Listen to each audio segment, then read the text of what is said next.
We are live with episode 3 of the All In Loyalty podcast. All things loyalty, all in one place. I said it on the first try this time. I'm so proud of myself. And I remember essentially what I was talking about with this podcast was for all of those people that are into the loyalty space, take 1.5, 2 hours out of your bi-weekly time, have a listen when you're commuting or whatever, and keep up to date with everything that is happening in the space. It is a crazy space. It is a rapidly evolving space. And mostly and most interestingly, I think for me or for us, is that I think it is also a very overlooked space. There are other spaces where there is much less money going around that still somehow gets a lot more media attention. So that's always a little bit interesting as well on my side. But in general, there's still a lot to talk about. The last 2 weeks, we had been talking about a lot of really interesting topics involving businesses, involving companies that had been making some very interesting decisions, very innovative decisions. We'd also been breaking down a couple of analytics and some statistics about how the loyalty market has been, how it's been evolving, and how it's looking to be in the future. And we're diving a little bit deeper into that now, but with some more real hardcore business updates. And that's going to be really, really interesting to keep an eye on. But first, I want to greet, say hello to. I want to say hi to my bosses that are here and I think filled with a lot more energy than I am. So, Gabriele, first of all, Jefe, how are you, sir? I'm doing very good, thank you. El Jefe. No, I'm doing very good. A lot going on, so full of energy, full of motivation. It's a good last sprint of towards the end of the year. We have so much stuff on the pipeline that I'm on the roadmap, sorry, and in the pipeline that I'm very, very excited about. So, and hopefully we can communicate a lot of that stuff soon. But yeah, a lot going on, and very happy about the momentum that we have right now. The momentum has been pretty crazy, and I'm gonna have to come up with a different way to call you boss at the beginning of each episode. I think Jefe is over. I'm gonna have to do like, I mean, we've heard Chairman Dictator as well. Generalissimo is gonna come at some point. Hope Generalissimo. Lord, Lord Lord King, Gabriel. yes. Oh The goodness Point Lord. gracious. The The point Point Lord. Lord. Oh my gosh. That sounds like an Right. Xbox gamer tag. Anyway, King of Gianluca. loyalty is fine. King Gianluca, over to you, sir, before we go over any more names. How's it going? Oh, good, good and alert now after that little blunder of starting the podcast without recording, and now we're doing it again. No. To be It fair, it was happens. only around 15-ish minutes that we went in. So, but I'm alert. I hit record, happy and motivated and hyped to talk about all these cool articles that we have coming up. So let's go. Yes. Yes, How are you doing, indeed. Arno? I'm good. Thank you. Thank you. Thank you. It's midnight, 20 past midnight where I am, but I'm keeping the energy strong. I have been out. I have taken some probably far too late tidbits of caffeine so that I can be awake and present for this moment. And the amount of topics that we have going on and the things that we have to talk about have been so interesting. Literally, like as the days go by, I always just kind of look around for some updates. And when I saw some of these, I was like, oh, this looks perfect for the podcast. Nice. And this is the first one. We're going to dive right into it because it is very, very interesting. And it is relating to MetaMask. So for those that are unaware, although I think a lot of people are aware if they're watching this, MetaMask is essentially the non-custodial wallet that's out there. It has been getting some competition more lately, but it is sort of the OG wallet that everybody knows, that everybody loves, that's been around basically since the crypto euphoria heyday of 2021, 2022. And it had a huge amount of users because it was basically the easiest one to use. Like everybody had it. It was the most basic thing out there. And now, I mean, their sort of dominance in that sector has sort of continued to go on pretty much throughout the years, to the point where even if you have a main wallet, everybody still has a MetaMask wallet there. And they kind of shocked the entire space when they announced that they had they were bringing out a rewards program with over $30 million in incentives for users. And this surprised people because it was actually kind of a meme. It was kind of a running gag for a while that they were going to do this. Everybody was asking, the two big memes in the crypto and NFT community were when OpenSea token and when MetaMask token. So to see actually one of those going live is actually really, really cool and surprising at the same time. And the rewards push will begin ahead of the wallet's upcoming token launch. So that means it's going to be happening. There's been a lot of speculation about what it's going to be. If it's going to be some sort of, I mean, it's probably, the ticker's probably going to be Mask, but people are wondering all about the kind of tokenomics and how they're going to be rewarding people the most and stuff like that. And the rewards are going to include, especially in season 1, because this is a seasonal thing that's going to be happening, an airdrop from the consensus Ethereum layer 2 network Linea and their token. So already people are very, very curious about the size of what this airdrop is going to be. If this 30 million thing is going to go all into the airdrop, I think people are getting a little bit excited a little bit too quickly, but they do have to load up the subsequent seasons. But in general, this is a very interesting announcement for many different reasons. Number one, we always love talking about the discrepancy, the differences between Web 2 and Web 3, right? What the big differentiators are, why one is so slow to adopt the other, and things like that. And this debate, this discussion is just as important, if not more so, in the loyalty sector, just because of the sheer amount of differences that there are. But first, I wanted to ask a couple of initial questions based off of this. When it comes to the actual amount of points that you can get, when it comes to the update about, hey, if you trade, if you swap on here, you can get points and everything. Maybe we'll start with you, Gabriele. What are some maybe initial thoughts towards this launch? Whether you think it's a good thing, it's a bad thing, calculated risk or whatever. And also the question about the seasonal approach, whether you think, you know, is this a good sign maybe that longevity and rewards is being taken more seriously? What do you think? Generally, I always like it when companies deploy their own loyalty program. That makes the market larger, it gives it more attention. So from that perspective, it's for sure good. I think the right word in this case is incentive and rewards program, because at the end of the day, I think it targets more crypto users just from how they set it up. Also, the wording and the language and the tone goes in that direction with the seasons. One thing that you would never see a Web2 loyalty program doing is saying they have 30 million in rewards. They don't even, because like, what do you do when the 30 millions are over? Like, you shut down the loyalty program. So it's kind True. of, It's just for season 1, actually. They're yeah. Oh, yeah, okay, damn. but that's what I'm saying. Like, the season's over. like, okay, if you want to do 10 years of loyalty programs, you spend $300 million, or like, what are you doing? And that's where I think you see the difference between Web 2 and Web 3. This is, for me, very clearly a Web 3 loyalty program, kind of classic what we saw also last year, which goes a lot in the direction of those farming campaigns, Telegram mini game campaigns, and all of that stuff. So you have a certain activity, you get points, and then there is a certain prize pool there that you can actually get something from it.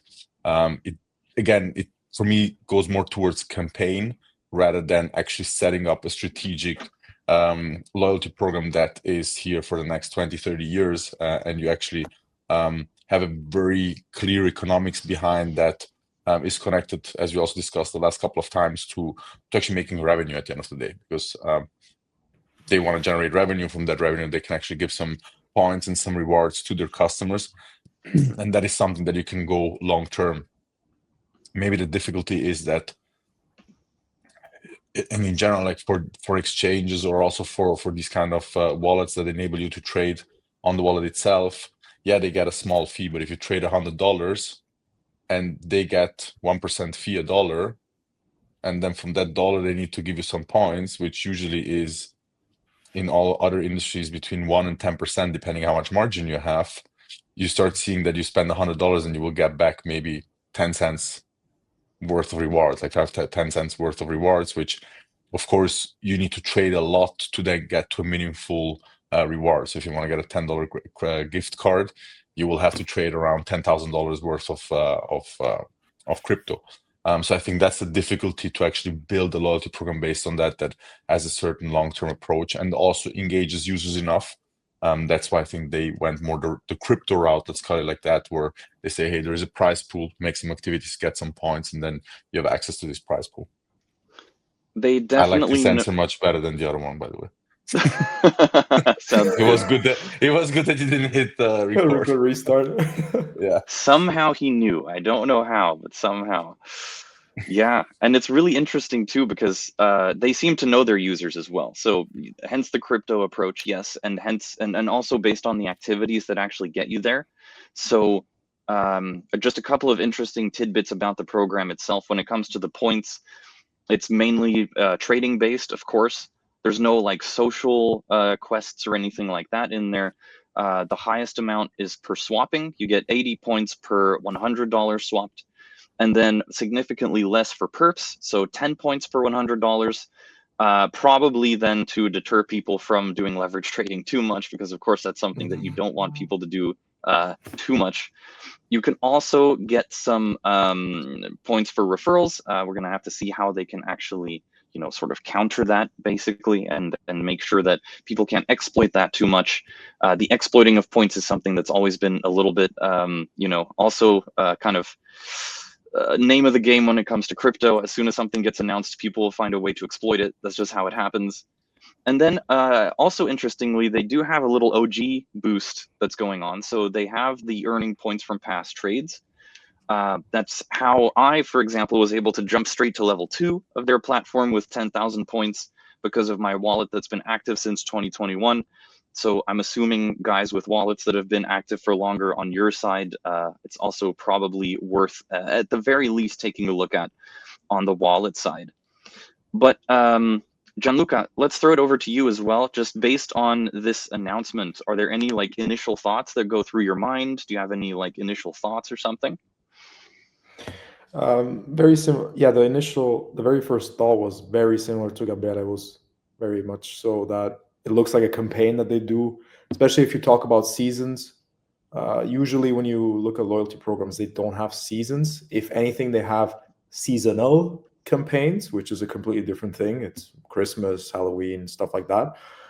But then it's something to do mini boosts of engagement or maybe promote something special on those days and during these periods, but not something that you specifically announce as this is a season, from then to then you earn rewards. And to be honest, 30 million sounds like a very interesting number. It's crazy if you think about it. 30 million in rewards, wow.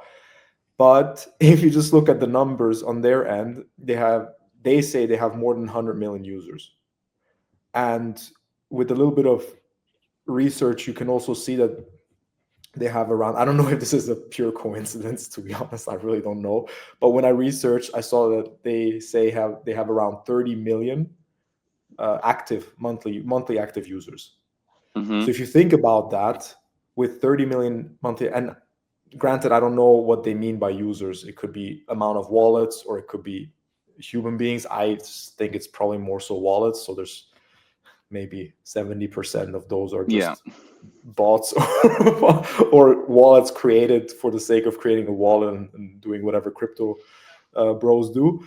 But essentially, if you look at that with 30 million active users per month, if those are legitimately users that use MetaMask, it would be on average, if you just do simple math, $1 each of rewards for season one.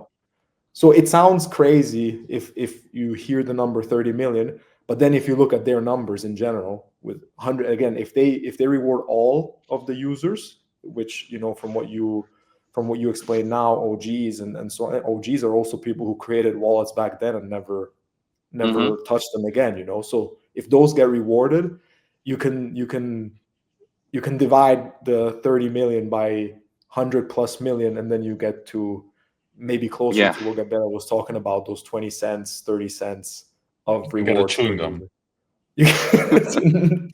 Maybe with today's prices, not so much. I mean, one chewing gum, not a package. Not the whole pack. No. Exactly. So in that sense, it's I'm extremely curious to see where it goes, and Mm. my thoughts are very similar to what you guys already mentioned. It does seem more like a campaign, especially if it's tied into the token launch. Even though from what I read, it's still not official that there's a token launch happening, It's but being maybe that's just speculated. yeah, Yeah. exactly. Maybe it's also just creating speculation and a bit of more talking and yeah, just more publicity. But to me, especially looking at last year's the way last year was for a lot of altcoins, it just seems like a precursor Hmm. to a token launch, and they just want as much activity as possible before they launch their token, if that's the case. So I also wouldn't see it as a loyalty program the way we describe them, or the way they're, I don't want to say meant to be built, because meant to be businesses Yeah. work on their own terms. It's their business, literally. But if Hmm. you think about it, something that engages the user and brings loyalty throughout, hopefully a lifetime with that Hmm. customer and user, it's not really the way to go.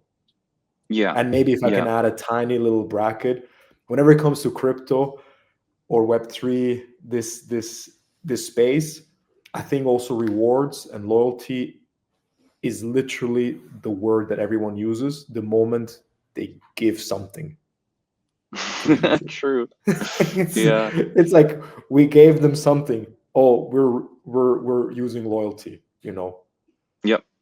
and it could just be And simply the service that they offer I with a do token attached to it. see I do see what you say when it comes to like this sort of being a sort of campaign initializing the rollout towards their token, right? Especially if it's not even like confirmed right away.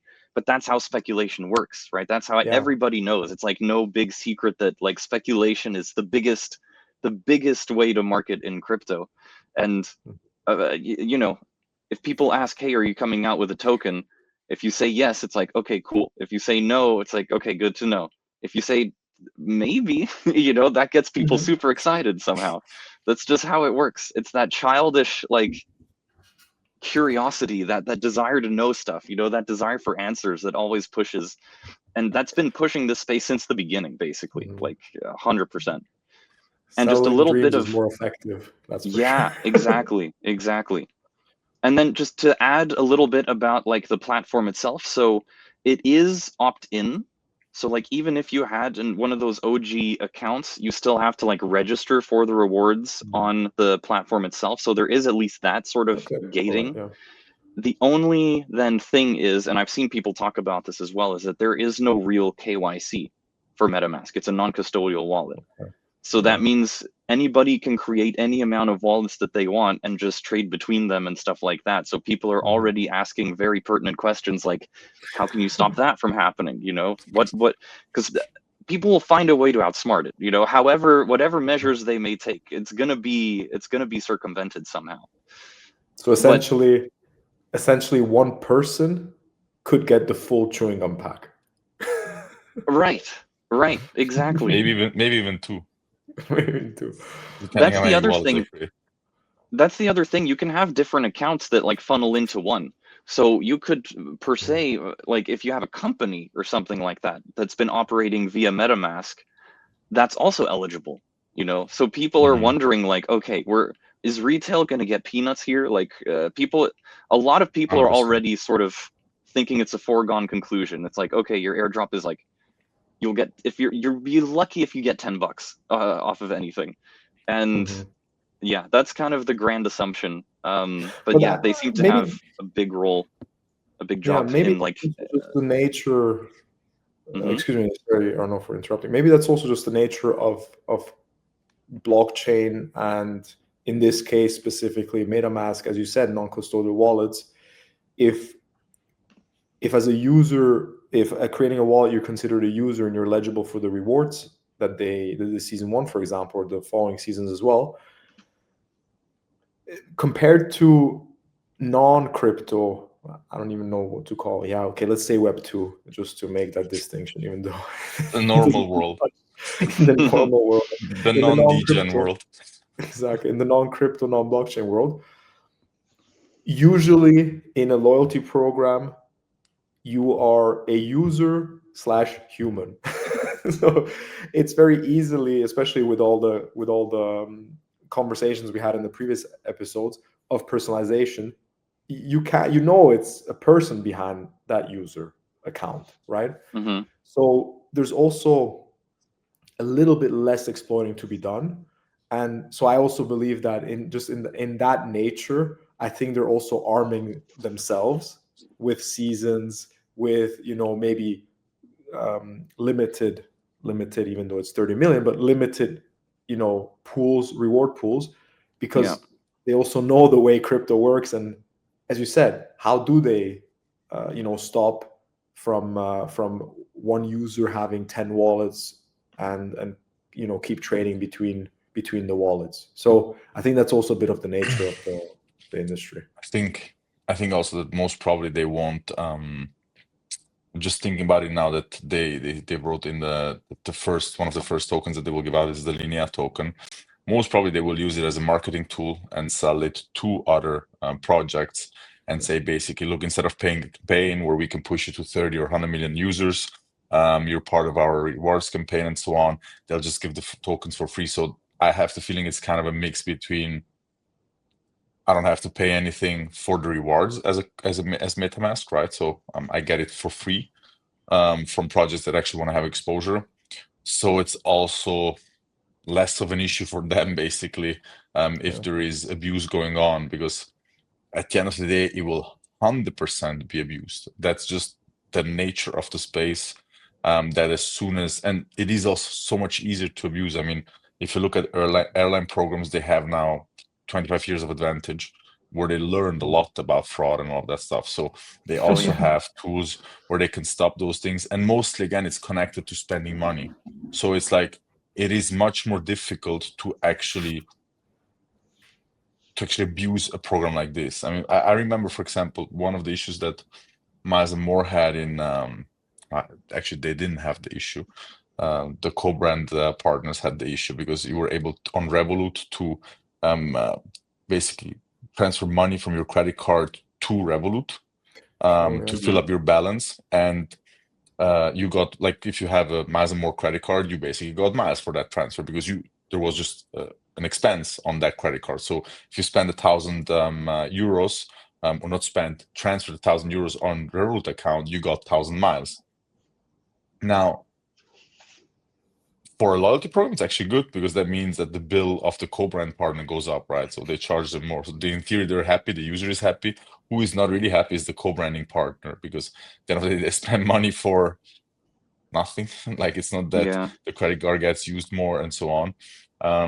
So that was tough. But I know a lot of people that did, I don't know, 200, 300, 400K worth of miles through that, because they basically sent from the credit card to Revolut, from Revolut to the credit card account, and there was a nice loop that they were able to do.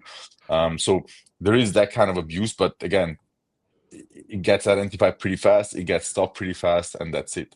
In crypto, vanity metrics are still a huge part of how you sell your token, how you prepare for your TG and all of that stuff. And people still believe, like typical degens believe a lot in those metrics. So I don't think that they will have a huge issue with it, to be fully honest.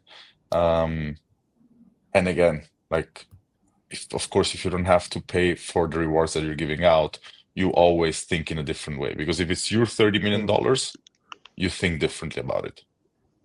Yeah. It is interesting too from a timing perspective, just in general. Like, you guys were already sort of nailing it, calling it a campaign, probably sort of a pre-rollout for their TGE and everything. And it's been kind of interesting because I had been wondering as well, like, they've been progressing a lot actually as a wallet. They were able to add Bitcoin, they were able to add, Solana. If you can actually reach most of the networks now through MetaMask and stuff.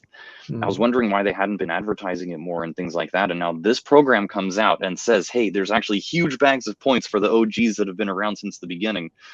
It's an interesting play to kind of, I guess, attract them back. Because what better way to do that than to say, hey, bro, remember that crypto thing that we left in 2023? It turns out they're coming back and doing a huge airdrop for MetaMask users. Like, what better way to get your old friend that was in Web3 to come back than do something like that? you know? Mm. It's clever. It's clever when you think about it. And by Question having is this why the initial old friend airdrop, left. well, Because maybe the old friend just comes back, gets the reward, and bye guys. I use Trust Wallet. it's the entire it's the eternal sort of pull and push and pull of the Web3 space at the end of the day. It's Buy high, trying to sell low. figure, yeah, that's how why it he works. left. Exactly. Probably. At least I got those points now. Thank goodness. Yeah. Oh man. But the interesting part with this is that they are having some pretty interesting things here. So like they have a leveling system. And as you level up, we've seen it in a couple of other platforms. We've seen it in our own VIP club. We've seen it in the crypto.com rewards program with their cards. You know, you get like a discount off perps fees when you reach a certain level. You get priority support at a certain level. You get, you know, a points boost that you can use occasionally at a certain level. And at the highest level, you can actually get one of their cards, like one of their metal cards. So it's kind of interesting. It is curious. I mean, you could also say that maybe the seasonal thing is to allow for that pivotability, I guess. If they find something big and massively wrong with their rewards on one hand, they can like pretty quickly change things up in time for the other one. But on the other hand, maybe we can get some closing thoughts here and a prediction on if this rollout continues, this campaign goes on until a mask token ultimately drops, and then there's a mask drop for everybody and everyone's happy. Do they continue with that amount of attention and detail that they're putting in to this rewards platform? Or are we going to notice it now slowly whittle down when people notice, oh, okay, maybe it's not going to be like, there will never be a drop this big again, basically. I don't know. Let's start with you, Gabriele. What do you think? I think it depends. You have to satisfy a lot of different people, because if you get free tokens from a Linea, for example, to actually make a drop and reward your users, they need to get some value out of it. So it needs to move the needle for them so that they actually say, okay, yeah, return on investment made sense. I'll give you another, I don't know, 5 million worth of tokens. On the other side, it needs to be valuable for users, meaning that they actually, as Gianluca mentioned before, like if you take, also if they convert 10% of those users or wallets to the loyalty program that opt in, it's still $10 in average per user. So we're not talking about huge gains that you can make out of it. And it's also, it is not, if you look at airline loyalty programs or hotel programs, it connects you on a different level. Like you think about holiday, you think about traveling. It inspires you so much more than $10. Like, I'm not saying who cares about $10, but it just doesn't give you the feeling of a free holiday or a free flight that actually creates memories, that inspires you, etc. So I think that's also a bit the issue that, and you mentioned it before, that there is already a lot of speculation that you won't get a lot out of it, right? Because I mean, how many projects use MetaMask for their wallets themselves? So you have a huge dilution of retail users of MetaMask that actually are maybe the only ones that actually use it correctly, in the sense that don't have 50 different wallets set up and then trade in between them just to generate some points, because you will have the abusers that will dilute the whole pool of rewards. You will have large projects that actually have a lot of funds there and maybe swap back and forth, which also get a lot of points. And then you have like the one person that actually uses it correctly and then maybe uses it already since a long time and that is actually really loyal, but won't profit anything out of it. So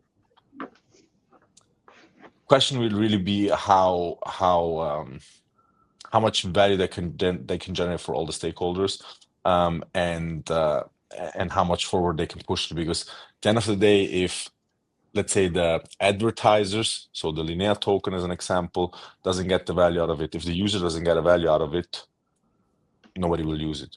Nobody will actually give more tokens for free so that you can actually make your reward pool big. And I mean, we saw it last year. I think it's super clear what happens if you do a TGE you launch a token and you give your token for free to people because it is for free in that moment. People just dump. People just literally cash out, and I mean, there's I think 99% of projects that did that in the last 12 to 18 months, they just tanked from a price perspective. So, and also the big question is, why does MetaMask actually need a token? Like, it works perfectly fine as a wallet. So I That's don't the really $1 million understand. question. I don't really understand why they need a token. Yeah, of course you can do like, But hey, it if is you only hold the token. speculation. So, maybe it's never going to come out. Who knows? Yeah, I know, Yeah. 100%. But I'm just saying, like, if you think about why they should have one, like if there's Yeah. one coming out, I don't even see a use case for it. So it's like, and that's the only free reward that you actually have, because you can mint your tokens, you list them, they're big enough, they have for sure a good war chest to pay exchanges. So you can attach pretty easily a value on it, right? But as soon as you do that and you actually distribute the token, price will tank because people will actually cash out. So that's the big question, is really how much value they will provide for the whole community. Mm. And we know the crypto market, we know degens, like, it's just like, I have the feeling it's always the same pattern how it goes. So they have to be very different and execute on a completely different level to make it really valuable. And I also think it's not comparable to a crypto.com, because crypto.com has a credit card. They make fees out of that credit card. They have interchange fees, etc. So they make money off that card, and they allow Yeah. their users to stake their token. So it's kind of a double value. You generate revenue with your credit card, plus your users have to stake tokens, which decreases supply in the market. So it's not, for me, it's not comparable. Like, crypto.com really built a loyalty program. MetaMask is building a campaign, Yeah. an incentive Fair. campaign. Fair. I mean, yeah, it's got to be true, and that's the sort of kicker question, I guess, the $1 million question. You said we all know Web3. Does MetaMask know Web3? I guess that's like the sort of big important one to keep in mind, is like, they must be aware of all of these campaigns that have been going on, all of these different metas that have been happening in the past 2 years. The amount of them that have been successful have been incredibly small. So they must, I mean, I don't know. Like, Gianluca, maybe for some final thoughts on your side, like, I mean, it is a commitment, right? Like, for MetaMask to do something like this, they have to hire people, they have to create a team, they have to invest in it, they have to build it all out and everything, right? It is a thing. Like, it is something that they consciously decided to throw a lot of money and time and efforts into.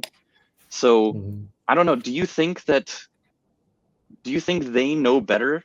Like, do you think they have some sort of solution to this sort of extractionary behavior, I guess, that Web3 has as a whole? Or do you think they're going to fall into the same trap as everyone else?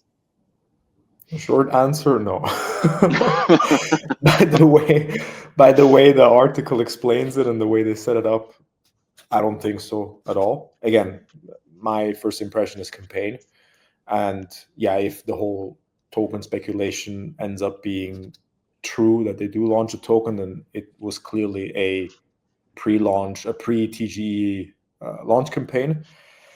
The only way that I see, and I think you said it perfectly, it is a commitment. And I mean, last episode we talked about the whole actually taking it serious as a loyalty program, having a team that focuses on it, and it's not just a sideline thing of marketing or CRM or an intern who's like, hey guys, rewards are cool, let's do some. So unless they do this, maybe it could even be, maybe they are thinking about that. Maybe they're truly saying, hey, you know what, let's give them the benefit of the doubt. Let's say they are thinking about it, and season 1 is simply a pilot. They're trying to see if this is the reward pool that we add, how's it going to go? Maybe they're just testing it out. Could also be that. If that's what they're doing, and they're just testing it out, and then they fix whatever things that they see can be exploited, and they give it some further thought on how they let the value circulate from as Gabriela was mentioning, from revenue to then rewards, then it makes sense. Then it looks like they're actually serious about having a loyalty program. But again, I think Abela said it best. It sounds, reads more like a rewards incentive campaign than a loyalty program that is here to stay and last. But I agree I'm with you. curious, man. You've No, gotta but they wonder if they have some kind of card up their sleeve or something, no because like, Who knows? do they 100%. really just not I know also better? don't think so. I Like, don't deep believe down neither in that my they have a heart. I don't believe that they have a committed team for this, because it's like exactly like everybody did in the last couple of years. So like It sounds I exactly don't like see that. anything. I don't see anything new in that. And if you would have a committed team, you wouldn't come up with that. Plus, also, that just doesn't make sense to like, for me, it's not the pilot to a loyalty program. It's just like typical Web3 pattern, and just does trying to Fair. look get the more like DJs that. on board. And yeah. So And that MetaMask, tends if to you guys need be help, let us know. that very nice. We And might be able to save you. that tends to be the consensus of the space as well. A lot of people are kind of taking it as a foregone conclusion that this, if anything, will be an important lesson on the disadvantages of non-custodial wallets in this case. I think they'll notice a lot of the bots, a lot of the extractors, a lot of the high-profile traders running off with basically all of the rewards, with the retail and actual humans being left in the dust.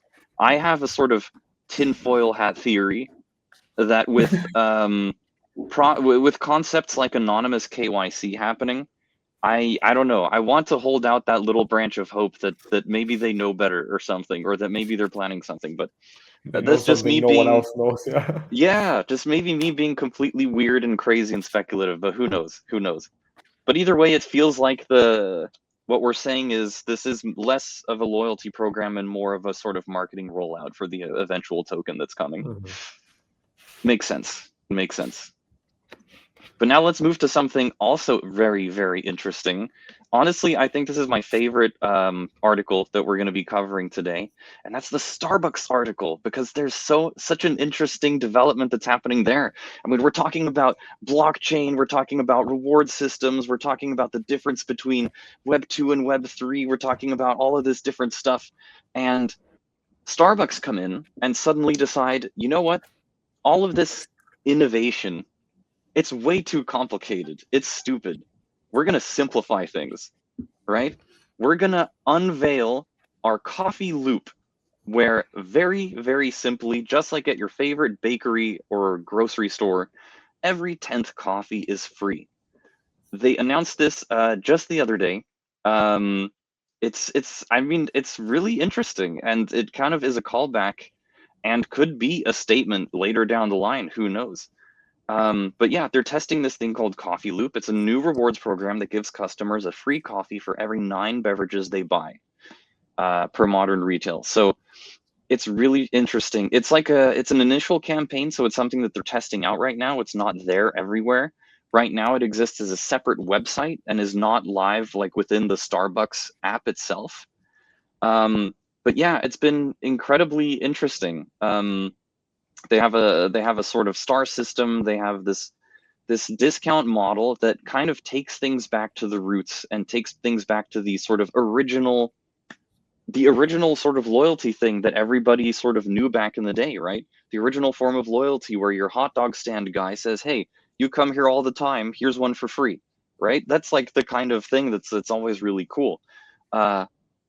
I don't know how much time we're going to spend on this one, because honestly, like, it's a really cool update and it's really interesting. Maybe it could be a sort of interesting thing to dive a little bit into, but I don't know. Were there any initial fun reactions to an announcement like this one?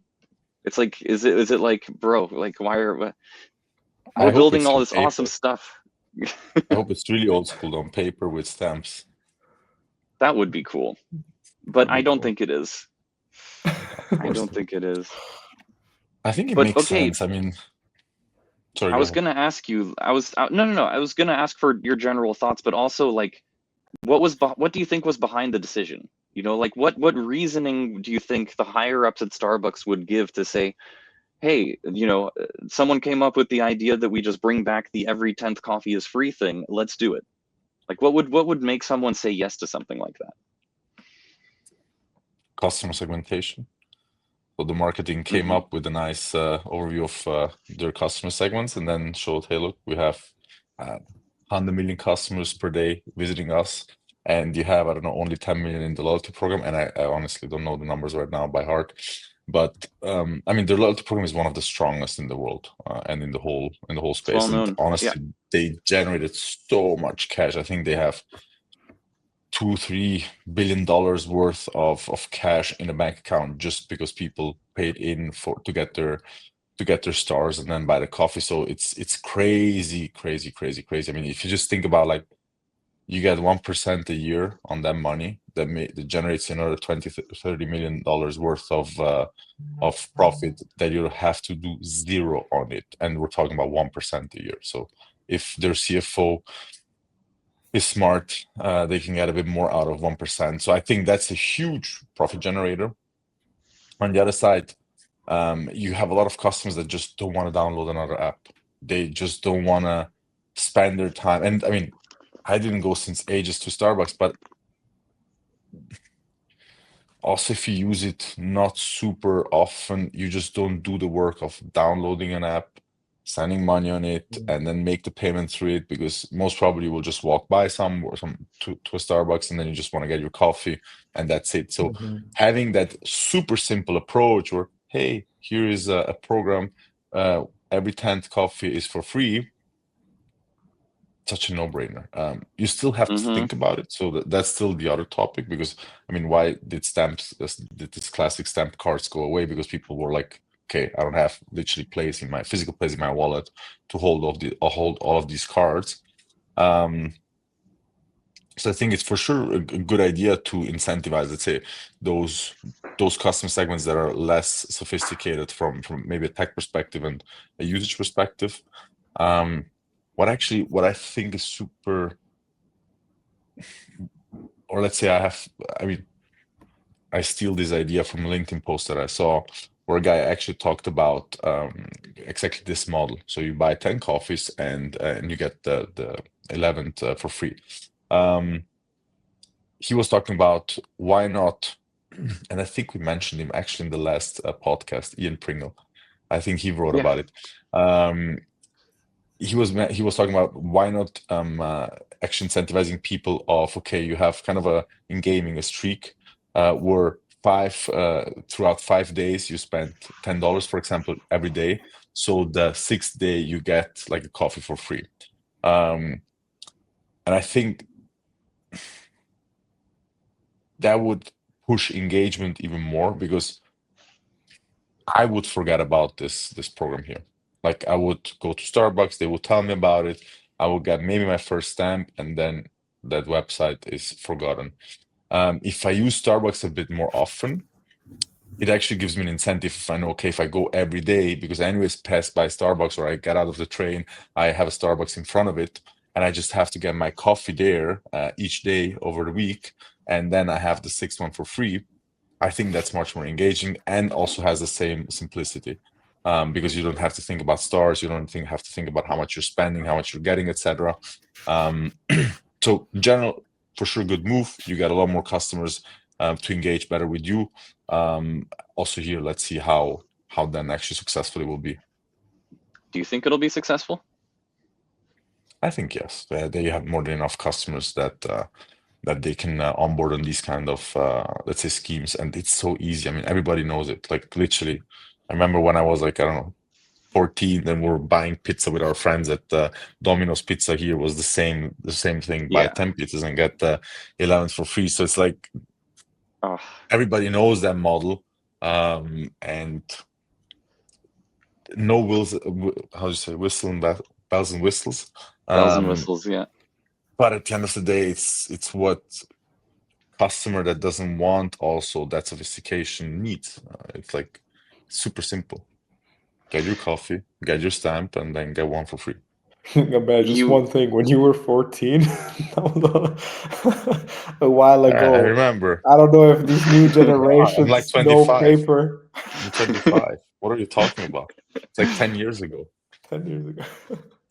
Oh A man, bit that's more. like that took me down memory lane a little bit as well, because I was one of those students in Amsterdam going to Domino's at least twice a week for those special student discount €3 sausage pizzas, like complete pizzas for three. That was, for us, that was a miracle. We would go there. That would be like our hangout spot. I think every Friday and I think it was Monday. And we would go and we would do that, and we'd collect the stamps and just keep getting like free pizzas and everything. And for us, we were like hacking the system. It was the coolest thing ever. Yeah. We And also maybe hacked it the is, system, yeah. yeah. And maybe it is that simplicity. I mean, that's kind of the easiest thing. And I think you're right that like a lot of it is, as you keep saying, like a lot of the decisions are data driven with like companies as big as these ones. I think it becomes pretty clear. And just the idea of it makes me wonder if it's going to then start a trend where the entire thing gonna happen again, where like all these Arno, you're breaking. other companies. Arno, you're breaking. Am I breaking? Yeah. Nah, you're back. Breaking in what? Now you're back. Am I back? Yes. Okay. I got caught monologuing too long.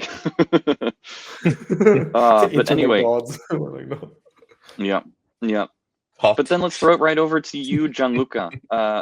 Your first thoughts on the announcement, and also on your side, whether or not you think something like this is going to succeed, maybe both short term and long term. Yeah. So first thing is maybe if we bring it back up, one thing that I read in the article, but I was a bit, honestly, I'm not sure if I'm reading it correctly, if I'm confused, but it says here that the approach is too much of a one size fits all. I assume that here, when CEO Brian Niccol is talking about is the stars program. Yeah. That is why they're launching the coffee loop. But to me, and that's also what I mentioned last episode, that sounds more like a one size fits all, because okay, we don't know if it's going to be a punch card for whatever item you have. Maybe if you repeat buy that item or a product, coffee, whatever it is, maybe a bagel sandwich, you keep buying that one, then you get the 9th or 10th one for free.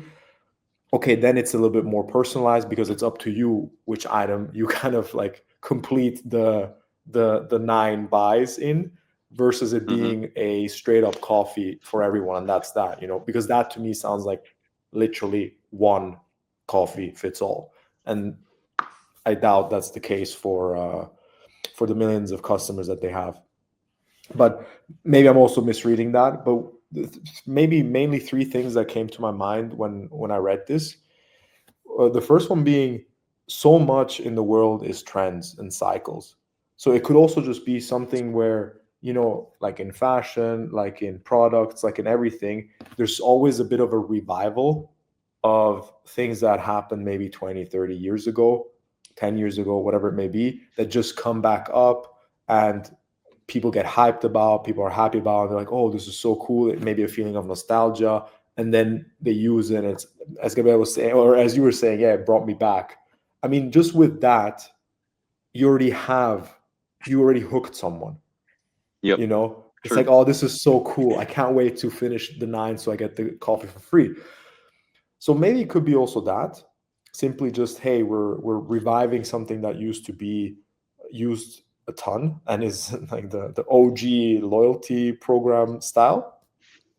On the other hand, I also have the feeling that it's a bit of a mix, as Gabriel mentions, the points may be a bit too complicated. Everyone understands you buy 9, you get the 10th one for free. Like there's literally, you explained it in 1 second, you use few words and you explained it. Just read into the stars program and understand how you collect stars, how you use the stars, all of that. You need to go in depth and understand the app, to really understand how it works and make use of it and have something from it and have a value from it. So on the one hand, I have the feeling that's also a bit of that. They maybe noticed there's not many users who use it the way we intended it to be used, or we thought that our customers would use it. So let's try something simpler. Let's go for that coffee loop. Even the name is so catchy. It sounds it's genius if you think it's coffee loop. You already know what it's about. There's a loop, you keep doing it, and you get something for free, right? So simple. And the other thing that I was thinking about is, I mean, they have years and years and years of data, right? And coffees come in various shapes, sizes, tastes, and forms.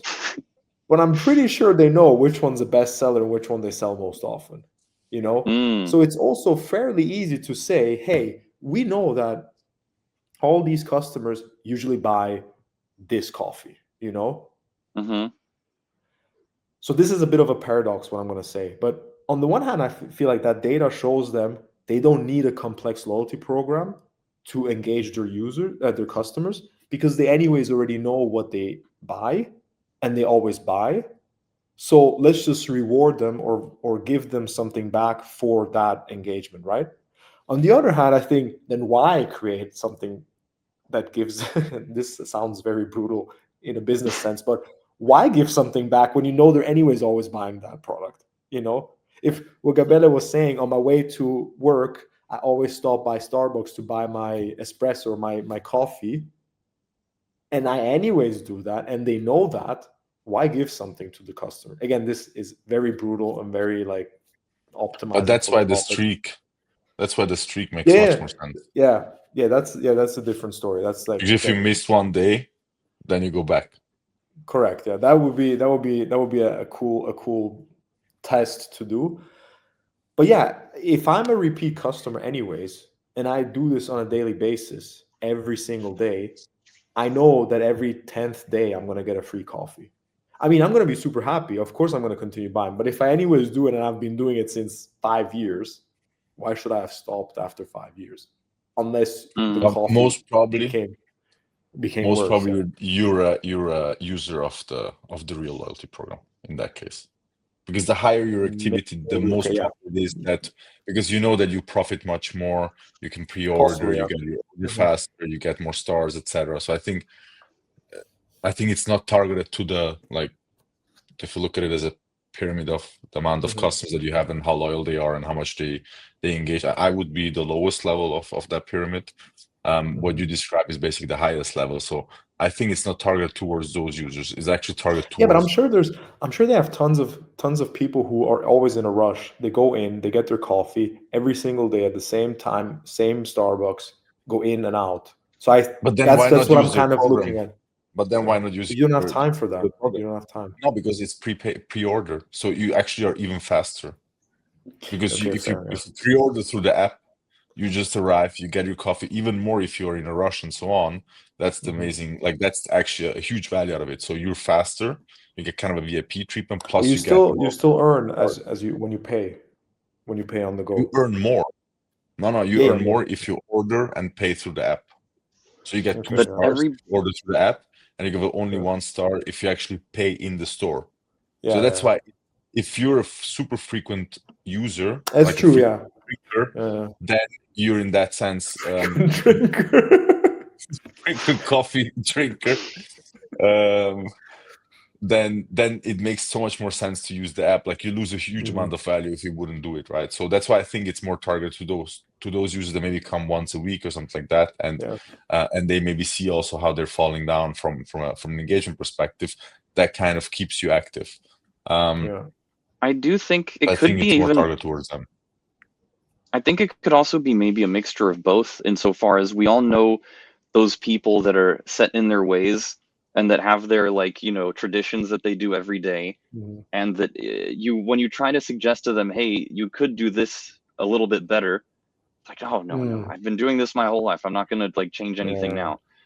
Or even with miles programs, like, I have friends, it's like, dude, you should get miles, like, you're wasting miles on these flights that you took this year. It's like, but I don't want it, it's just too much. Like, even getting the conversation to explain it to them, maybe that's also a type of audience that they're tapping into, the type that is a regular customer, but just have that sort of weird, I don't know, mental barrier to not want to, like, take the time to learn about something new. I'm not sure. But either way, I think it's interesting, and I think it's like a pretty easy and reasonable test, right? Because the economics of it are also very simple, right? I mean, you can keep track of it. You can see how everything is working quite well. It's not like difficult mathematically or anything like that. So you can see how it goes and just pull it the next day if for whatever reason it's not working out. Absolutely. 100%. Yeah, but in Curious general, to see I how think. they. Go ahead. Go ahead. I was just I gonna was say, I'm gonna say curious to MetaMask. see. We're brothers. You see that? How long At is the this gonna same go? The timing is just You can impeccable. go. You can I go. go. Yeah, you. I was just saying, I'm curious to see how they'll execute it. Me too.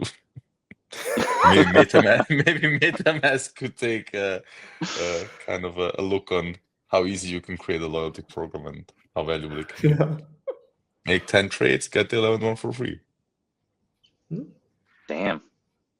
Damn. It was well, and it was so funny actually, because when Gianluca was talking about people, like they know what types of coffees people want.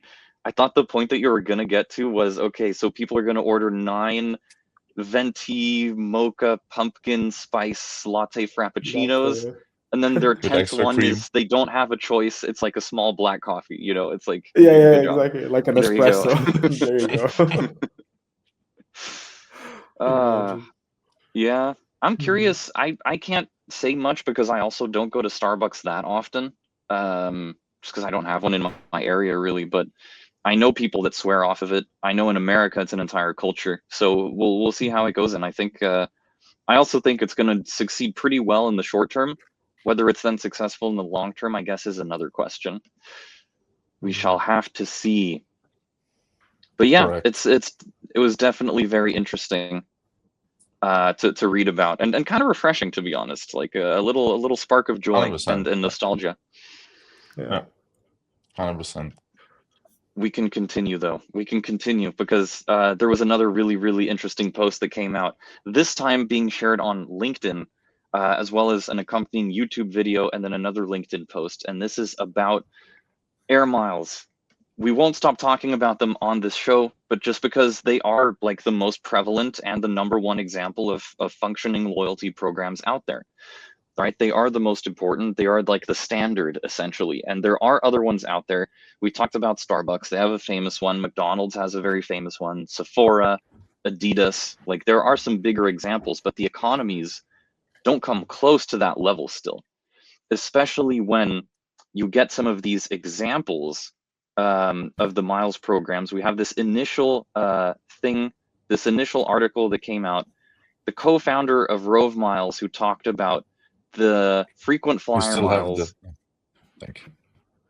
Now it's Yeah, on. they still. It was but to the Starbucks. All good. All good. The co-founder of Rove Miles describing miles as billion-dollar balance sheet weapons. Now, what does he mean by that? He was talking about the valuation of these air miles programs, which is actually very interesting to dive into, because I think I learned this for the first time. I'm guessing you guys were probably already kind of familiar with how a lot of these economics works and everything, but I was kind of but I was completely floored when I read that little section that says American Airlines Advantage program has been valued as high as nearly $30 billion, about 5 times the market cap of the entire company. And I was like, how is that possible? How does that work? What goes into this and everything? And there are some really interesting tidbits to dive into when it comes to this, because it then goes into this video that talks about the history of miles and then why it gets calculated the way that it does. And it's been actually quite fascinating to hear the way that miles have been approached and the way that they evolved over time as a result of necessity, right? Originally, it started as like a response to the pandemic and the way that airlines were actually suffering quite a lot because all of the flights were canceled.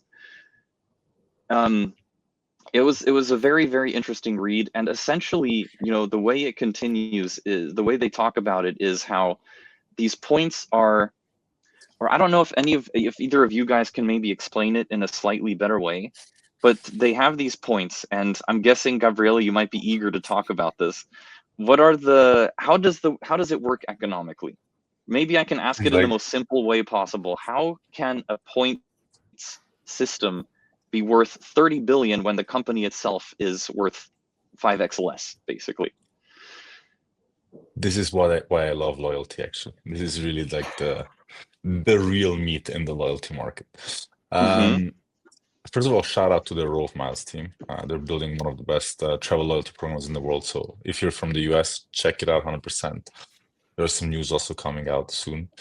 Now, that a specific example that he made in the LinkedIn post is actually it happened during COVID. So basically, all the airlines had to shut down their flights, meaning they didn't generate any cash through flying. In this case of American Airlines, it was specifically that they needed I think it was a CARE Act loan that they needed. It was like $5.5 billion that they needed, or $5 billion. I don't remember exactly the number.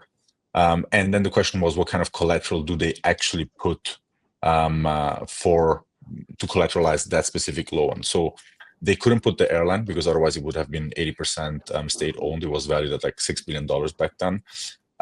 So they used the loyalty program. Now, the loyalty program generated back then, I think it was something like $6 billion revenue or $7 billion revenue. And on that, they generated like $2.5 billion profit. So huge margins. And the revenue was generated by selling miles to their partners. So for example, co-branding partners, if you have a credit card where you can earn miles on it, that credit card issuer then pays AA Advantage, so the loyalty program of American Airlines, for those miles. Basically, that's like the core business model of all these frequent flyer programs. They actually sell miles to their partners, which then the partners use to reward their customers.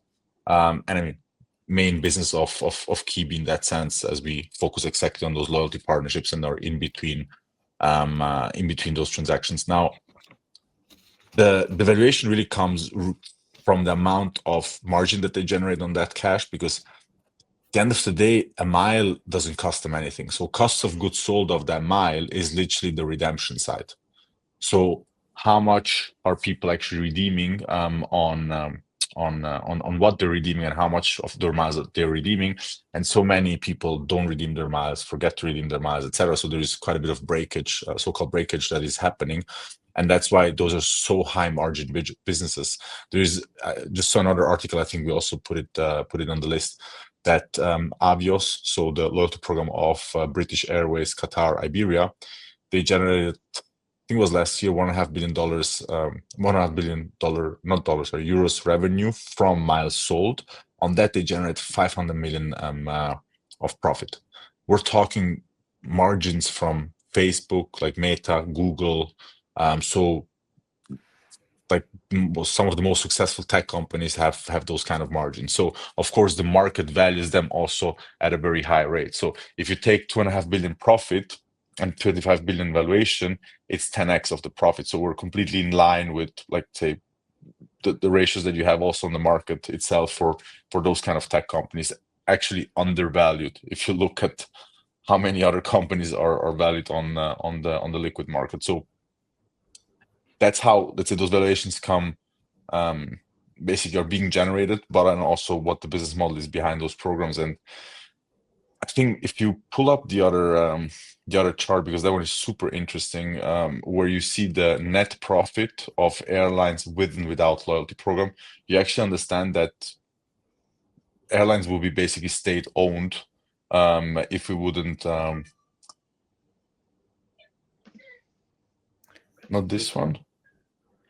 This looks like Hang on. Give me a one of the give slides me a that I had second. in I our was trying older deck. to upload it before, but it was giving me trouble, so I wasn't able to bring it up. No worries. Basically, There was an issue with your file, it says. Yeah. To make high level the point, that chart shows, and maybe we can link then the how do you say, the chart in the comments or in the notes. It's super interesting to see that most airlines don't do any money without their loyalty programs. So you really see the difference between net profits or net losses with or without loyalty program, and every airline on that chart is in a net loss without the loyalty program. So we wouldn't even be able to really fly, or let's say fly in a non-state owned airline if they wouldn't have any loyalty programs. And a lot of people, I think that was even one of the comments in the LinkedIn on the LinkedIn post, says that actually airlines are loyalty programs with like the side hustle of having a airplane. And Yeah. it really is almost like that, because most of the airlines have like 3 business units. One is passenger flights, one is cargo, and one is loyalty. And the cash comes from the loyalty program, and those things are growing at such crazy pace. Avios did those 1.5 billion in the last 6 years. So they started in 2019, and they're now, after 6 years, they're at $1.5 billion revenue. Those are the same kind of, let's say, revenue projections and so on that every tech company would love to see. And you really see the power of those programs and how much profit they're generating. It's just absolutely crazy. Absolutely crazy. And That's the why I love it. economics behind it, I think, is what made it so interesting to me, is like the whole nuance of, loyalty points being seen by the regulatory services as actually cashback and therefore not being taxed, and actually then being able to compare the airlines then to, like you said, like they get compared to banks in the YouTube video, because as soon as they run into trouble, they also have the ability to print, so to speak, miles that they can then use to sell to people and everything. And that was the way that they were able to sort of survive a good degree, was when they were applying for loans, they were actually able to use those miles as collateral. I found that so interesting. They use basically the whole program, like, because mostly those loyalty programs are subsidiaries of the main. So, for example, Miles and More is a subsidiary of the Lufthansa group, right? Like every airline is a subsidiary, and that's why they use that as a collateral. But the crazy thing is actually that they pre-sold miles to the banks mostly. So all the partners, all the co-branding partners that they already had, they basically pre-sold them miles at a super cheap price, because they needed the money. The banks had the money. So they pre-sold literally hundreds of millions of dollars, billions of dollars worth of miles to these co-branding partners, which then basically use them for their customers. So it's crazy how that market works in the background, and nobody knows about it. It was amazing how fast it evolved. It was also super interesting how quickly, I guess, the decisions were kind of made for a lot of these rewards programs and loyalty programs to reach the stage at which they are now. And that sort of is the perfect segue actually to my next question. Gianluca, maybe you want to take this one. The way that they've been innovating, the way that they've been actually been able to use these points, these loyalty points essentially, to save their business, right? To move massive amounts of value and money around in a very short amount of time in order to innovate, to push, to survive. I mean, in the beginning, it was about survival, but now it's about sort of flourishing, right? And propagating and getting it all over the place. I mean, like, we're the best people to talk to about this, because we're literally one of those helping to do that propagation. And it's really like, what makes a thought that came up to me, and from what I saw on the LinkedIn page, even one or two others when you scroll a bit further down, governments. Like, when you talk about their stance on, I know I sounded very dramatic when I said that, but like, they're always a bit slow to catch up regulatorily with a lot of these happenstances, right? Like, one of the biggest reasons that the crypto euphoria phase happened in 2021 and 2022 was because countries were taking way too long to actually impose regulation on this stuff. So there was crazy free markets for a while. Do you think these things, like, points continuing to be tax-free and stuff like that, do you think we're going to continue to sort of enjoy these sort of like advantages? Or do you think there is going to be like some point where countries start to think, okay, these economies, these things are going a bit wild. It's time to plant a regulatory flag in some of these things. I don't know. It's been a question that's been going around. I wasn't able to, even when doing some preliminary research, see any like fixed answers or strong predictions. I'm wondering if you have any thoughts about this.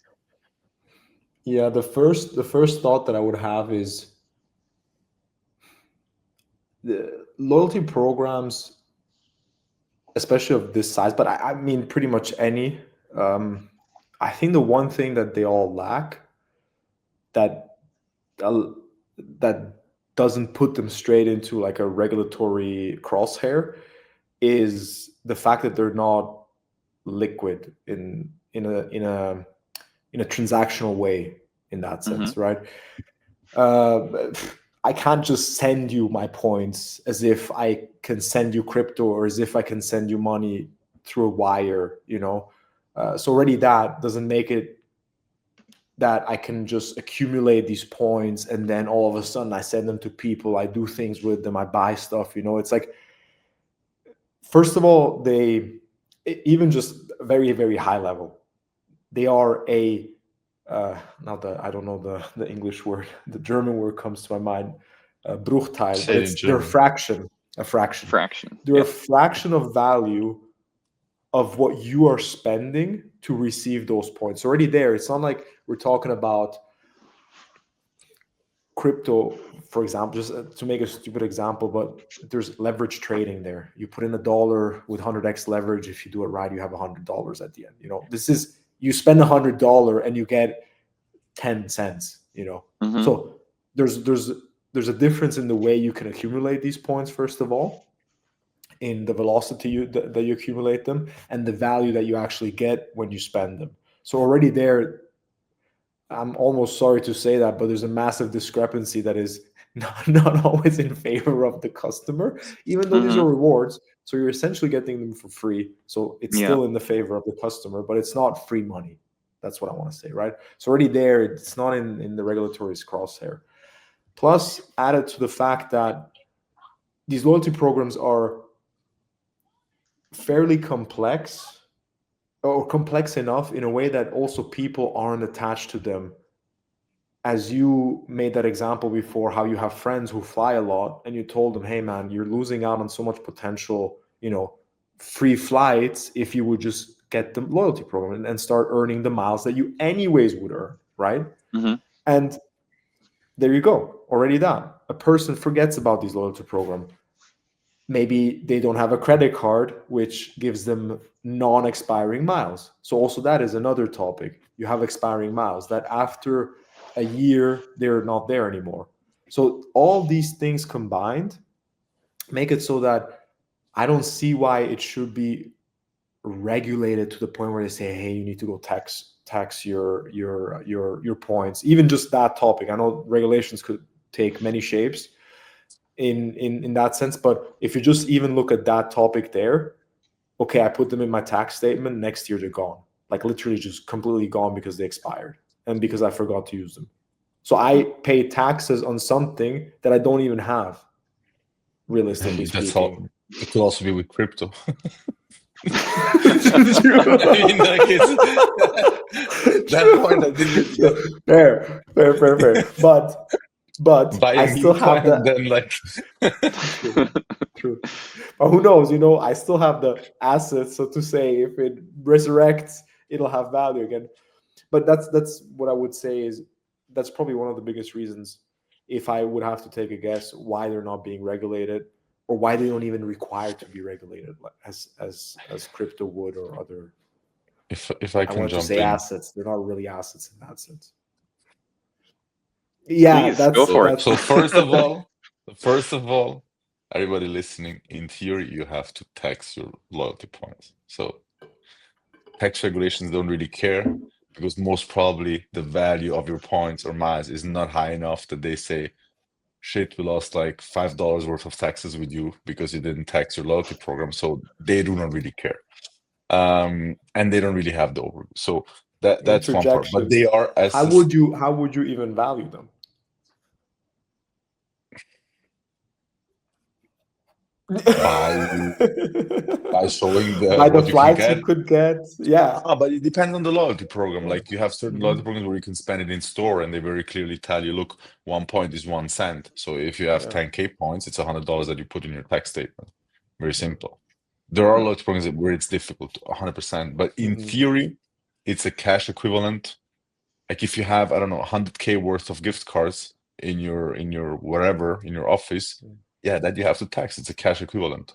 Yeah, absolutely. So True. and points are they go in the same direction. And if you think about the accounting rules behind loyalty points, so when I as a loyalty program give out points to you as a member, and you come back and spend those points with me, that's called deferred revenue. So what I can do then as a company, let's say you earn in this year points, in the next year you spend them with me, that's revenue that I can put on my books. So my P&L actually goes up because it's revenue that I generated through those points. If you spend those points for a third party, let's say I offer Netflix gift cards right in my loyalty program, that goes under cost of goods sold. So it also reduces, let's say, the profit that I'm generating, meaning I'm paying actually less taxes. So there is accounting rules behind that actually those are fairly well regulated, and there is a lot of thought put in that. So if you look at all these different accounting principles like GAAP and I think IFRS, there you see a lot about loyalty points and how you actually have to do it. I think regulators don't really care about because they don't understand it enough. It's super complicated to understand all the different dynamics. What you just said also before, Januga, with the how do you actually value those points? Like if you take an airline, yeah, there are all kinds of let's say point influences and loyalty influences that talk about what plus minus value it has, but it's super difficult to actually estimate the value because let's take very real example, Miles and More. If I spend my miles on a free flight that I book through Miles and More, I get, depending on what it is, between 1.5 and 3 cents back, right, per mile. If I use those miles when I book, let's say directly over the Swiss airline, and at the end of the process you have like the payment method, and you can actually say I want to spend these many points on it. The value is like 0.003, I think 0.037. So like a fifth to a tenth of the value that I get on Miles and More directly. And that shows you that how difficult it is to actually put a value behind it, because every smart person, if they have 1 million miles, they don't put 30K behind it and value that 3 cents. They would just say, look, on Swiss, it is 0.037, so it's like $3,700 or Swiss francs. So what do you want to do? What do we want to say as a tax office? Yeah. And I mean, it's super difficult to argue with that because you don't know yet where you actually spend those points. If I spend those points on Swiss, then that's the value that I'm generating, right? And I think those are a bit the issues. There are more regulations coming in regarding expiry of points, etc., because they see that it is a huge value for people. And there was actually an article, I read it a few months ago, but that actually US regulators are cracking down more on terms and conditions of these loyalty programs regarding expiration, because there are a lot of people that lose, let's say, their points, their miles, etc., and then actually lose a certain value in money also. But So just real there is quick, certain. are you saying that they're trying to like mandate expiration dates, or that they're trying to put a stop to expiration dates? At the end of the day, it's like consumer protection. Yeah. So Sounds more like that. they want at the end of the day that it's very most probably will go more in the direction you have to very clearly state somewhere when do your points actually expire, etc. The thing is really, and it's honestly a huge debate in the loyalty space in general. Like you have the camp of loyalty people that say, amazing, points expire means I make more profit as a loyalty program, right? Because people don't spend those points. So I sold them to a partner, but I didn't have any cost of goods sold. So 100% margin, the dream of every CFO, right? But on the other side, you actually have people that say, hey, and there are different studies that actually then show that camp scientifically has a bit more, let's say, meat on the bone. that say, hey, if people spend their points, they're also much more engaged towards your loyalty program. Sorry. So the topic is really who you have inside of the loyalty program, from which camp, how they look at the whole market, and how then they actually define the strategies. Because you really have, and I mean, I had that conversation also multiple times with different head of loyalties, loyalty managers, etc., where they were like, yeah, no, we love when people like when their miles expire, when their points expire. I'm like, okay, but then why are you actually giving them miles and points? Like, there is no, sorry, no pun intended, but there is no point in it. And so sorry, that's really sorry. good. It's the only framing that came to my mind. So and it makes sense because like a person that receives points and can actually spend them on something, they get the reward ultimately. They actually get that feeling of dopamine because they booked their flight for free, they got their free gift card, they got their iPhone, whatever it is that they got. And that actually brings them again to want to earn more points. So again, there is no value in giving somebody points and then wanting them not to spend those points. So again, very complex. At the end of the day, there is a lot of complications behind, not complications, but there are a lot of different dynamics that go into loyalty programs where I think regulators are looking more at consumer protection and try there to, let's say, help consumers get more value out of it. But really regulating a loyalty program, super difficult. And also one important topic is closed loop systems, which loyalty programs are. I get a point and I can spend it just for X amount of things. That's anyway something that goes more into the direction vouchers rather than cash. So also that is an important topic to say, because as soon as it goes in the direction cash, like crypto, for example, it gets much more complicated. Absolutely. And it's so interesting, yeah, I mean, just talking about it, you realize, and I'm guessing just how many people are like aware and keeping up with all of this stuff when it comes to the politics and legislation surrounding loyalty points and stuff. It must be a very infinitesimal amount of people, actually, if you think about it. It's probably quite small. I mean, of course, everybody that's like people that are working in the space, absolutely. But if you ask anybody about the nuances of it, it's really interesting that like there's such a big discrepancy in the users that are using it and then the actual behind the scenes. And it makes me kind of wonder, just a passing question, and if the answer is no, then the answer is no, but is there like with these cooperations that these mileage programs have done with banks, for example, have there been any other loyalty programs that were not like air miles that have also gotten involved and gotten, for example, like a card or a payment system or something like that, where people can actually get their points with cashback, or has it been exclusively with miles for that? Can you think of Hotel any? programs go in the same direction, but most sophisticated are frequent flyer programs. Then I would say you have hotel programs that now understand more and more how much value they can actually generate by selling their points and enabling partners to get into their program.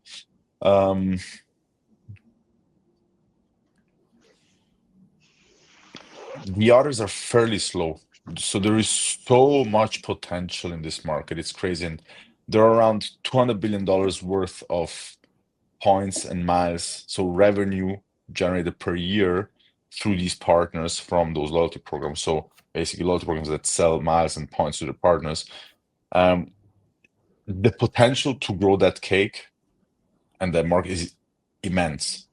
It's crazy because there are so many existing loyalty programs. If you look at the Adidas loyalty program with 300 million users, like American Airlines has 100 million users and does $6-7 billion revenue. So imagine what an Adidas can do.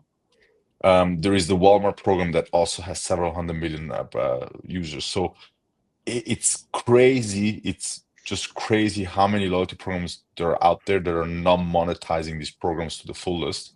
That those 200 billion, in theory, if you scale it up over the next 5 to 10 years, will be peanuts. Mm-hmm. Peanuts in the sense that it's a big amount, but it Yeah. can easily go to 500, 600, 700 billion dollars if you take all of these. I was actually talking to a football club from France last week. They have around 300 million followers on social media, and they're thinking about creating their own loyalty program. And basically, I showed them a bit the math, and I was like, look, if you can convert 10% of those users, of those followers into your loyalty program, you're at the same level as Miles and More, as an Emirates, etc. I mean, they have a bit more, they're around 38, 40, but we're there. And you can generate literally a few hundred million more for your club just by deploying a loyalty program, and you actually engage partners to buy your points, etc. And the crazy thing is that right now, the biggest amount of value that is generating in from the partners is credit card partners. It's the airlines Mm-hmm. themselves.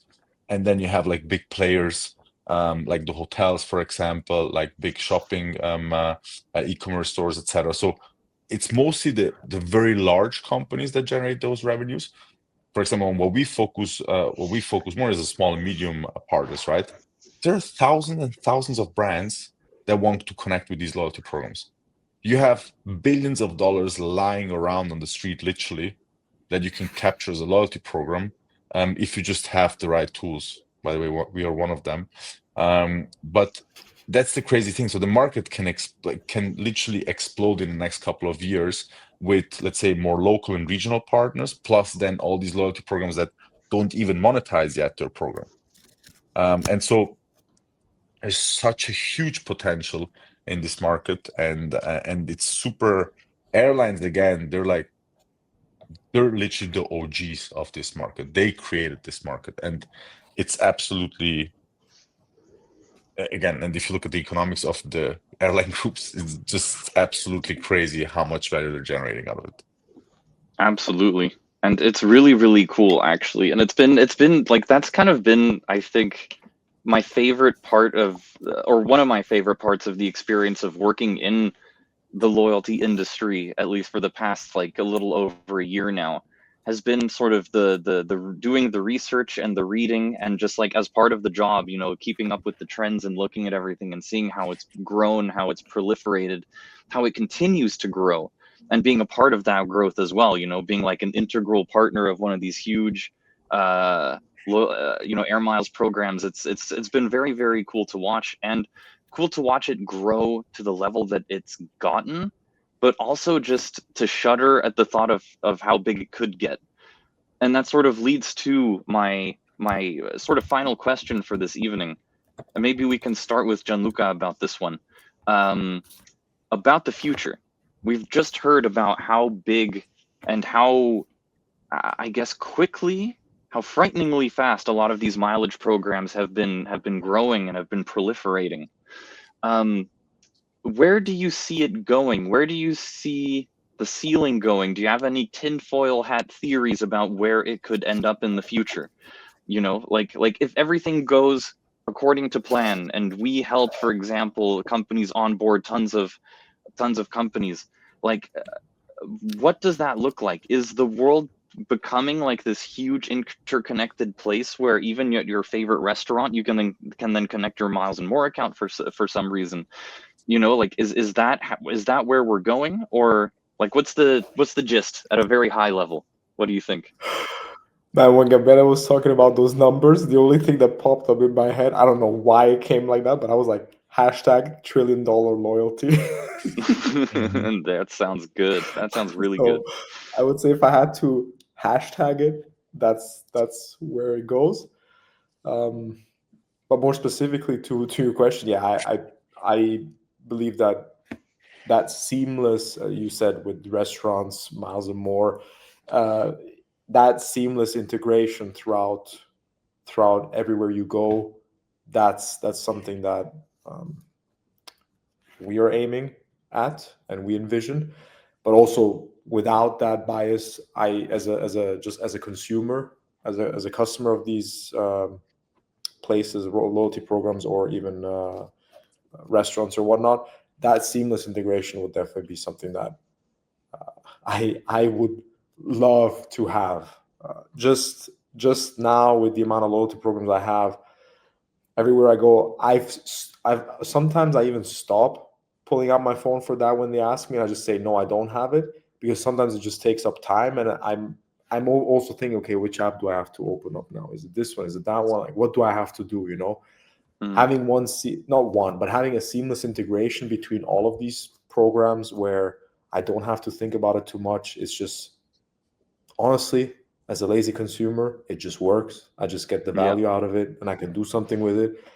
That is definitely a better loyalty world, and one that would also push me to go beyond those boundaries. Oh, I need 10 more bucks in the cart to get maybe 100 more points. Okay, whatever. Let me go find something I might need or might not need, but I get those 100 points. If it was that simple.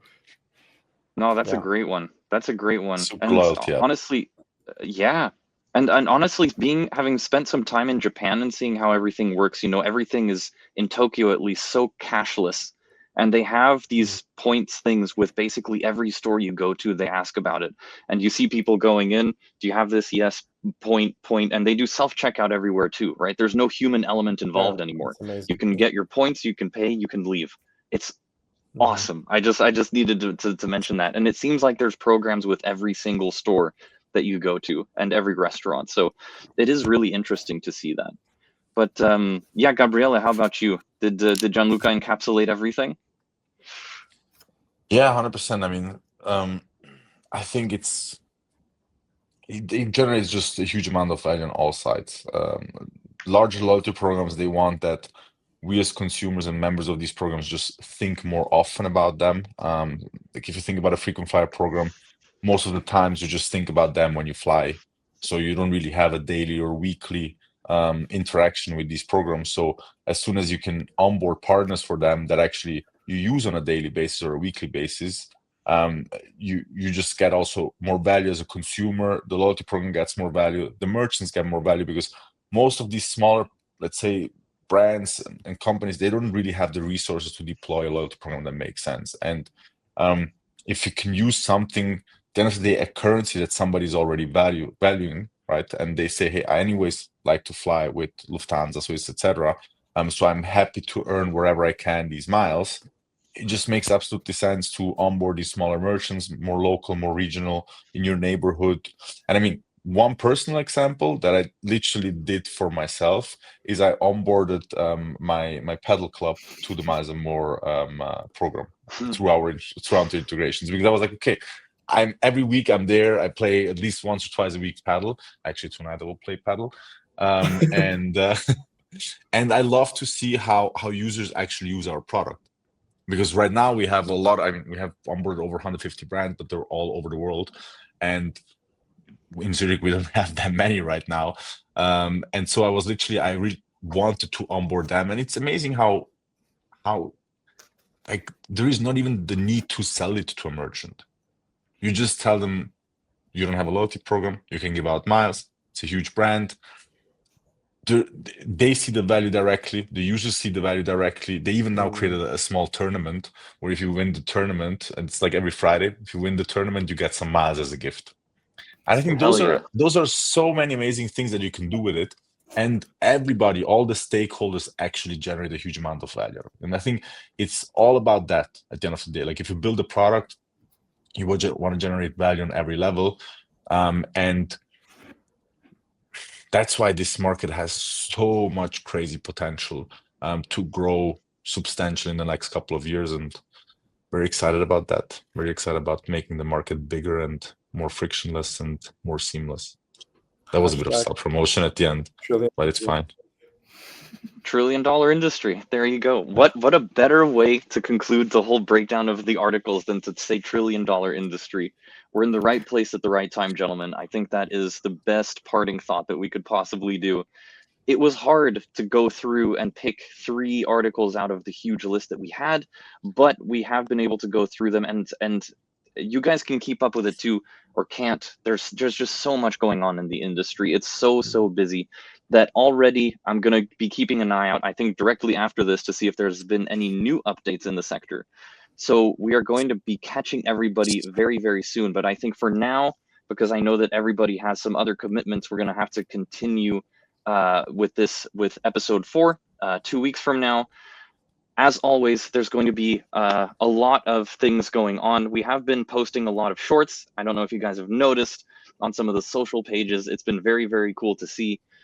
It's been very, very fun, actually, to do these episodes, honestly, and have some of these conversations, because I feel like I, just in the last 6 weeks, have learned so much, and I'm keeping super up to date with like the industry and its developments and stuff like that. So it just feels like it's also been very valuable to me personally. But to everybody watching, I hope that it's been very informative. I hope it's been very interesting.